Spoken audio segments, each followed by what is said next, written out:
Content de te retrouver sur notre chaîne, cher Phoenix. Si tu es en train de regarder cette vidéo, c'est que tu ressens sûrement parfois que tu n'es pas tout à fait toi-même, ou que tu joues un rôle sans le vouloir. Peut-être même que des émotions fortes te submergent d'un seul coup, et tu ne sais pas d'où elles viennent ni pourquoi. Comme un effet cocotte-minute, une explosion de colère, de tristesse ou de déprime que la situation actuelle ne semble pas justifier. C'est souvent l'effet boomerang de blessures anciennes, vécues dans le passé et ravivées par des événements présents. Dans son livre « Les 5 blessures qui empêchent d'être soi-même », Lise Bourbeau parle de 5 types de blessures émotionnelles: le rejet, l'abandon, l'humiliation, la trahison et l'injustice. Ce sont ces blessures qui, souvent sans que nous en ayons conscience, dirigent nos réactions et interactions. Nous allons t'expliquer comment et pourquoi tout de suite.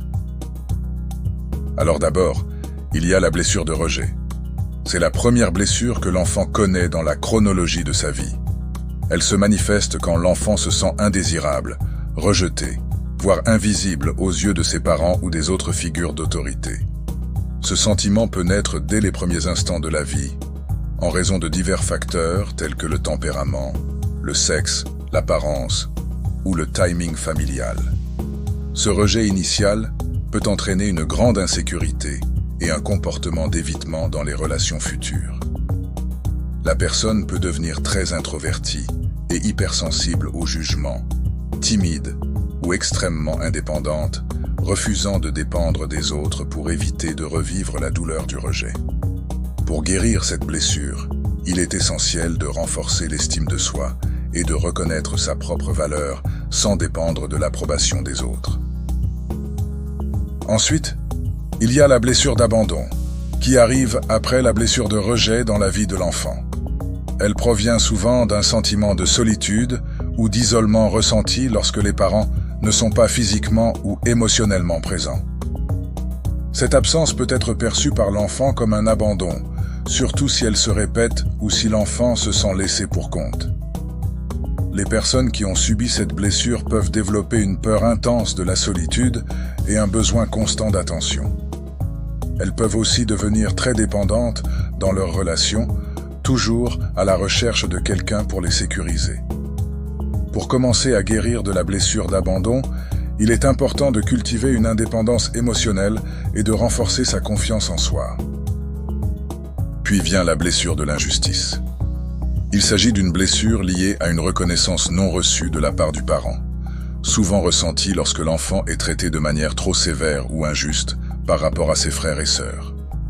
Cette blessure peut aussi survenir lorsque les attentes des parents sont irréalistes ou lorsqu'ils imposent des règles très strictes sans tenir compte des besoins de l'enfant. Les personnes touchées par cette blessure peuvent devenir extrêmement rigides et perfectionnistes, ou au contraire se montrer contre l'autorité. Elles cherchent souvent à rétablir la justice et peuvent être très sensibles aux situations où elles ou d'autres sont traitées de manière inéquitable. Pour guérir de la blessure de l'injustice, il est utile de travailler sur la flexibilité et l'acceptation que la perfection n'est pas toujours possible. La blessure subséquente est la blessure de trahison. Chronologiquement, elle intervient après une blessure d'abandon et elle est souvent activée par le parent du sexe opposé. Cette blessure se manifeste lorsqu'un enfant ressent une rupture de confiance significative, par exemple lorsque les promesses ne sont pas tenues. Cela peut également survenir si le parent est perçu comme étant infidèle ou déloyal dans ses relations. Les personnes avec une blessure de trahison peuvent développer des difficultés à faire confiance aux autres et peuvent craindre constamment d'être trahies à nouveau. Elles peuvent aussi être excessivement contrôlantes ou possessives. Pour commencer à guérir de la blessure de trahison, il est important d'apprendre à reconstruire sa confiance en soi et dans les autres. Enfin, il y a la blessure d'humiliation. Elle naît auprès du parent qui s'occupe du développement physique de l'enfant et est souvent liée à un sentiment de honte du corps. Cette blessure peut se manifester très tôt, par exemple par la honte de faire pipi au lit ou plus tard durant l'adolescence, avec la honte liée à la découverte des changements corporels. Les personnes affectées par cette blessure peuvent devenir extrêmement sensibles à la critique et à l'opinion des autres concernant leur apparence ou leurs actions. Elles peuvent aussi avoir tendance à se dévaloriser ou à ridiculiser les autres pour se protéger de la honte. Dans certains cas, cela peut conduire à des comportements autodestructeurs ou à une faible estime de soi. Pour guérir de la blessure d'humiliation, il est essentiel de s'accepter soi-même et respecter son propre corps. Ces 5 blessures te proposent une façon de mieux comprendre qui tu es et comment tu interagis avec les autres.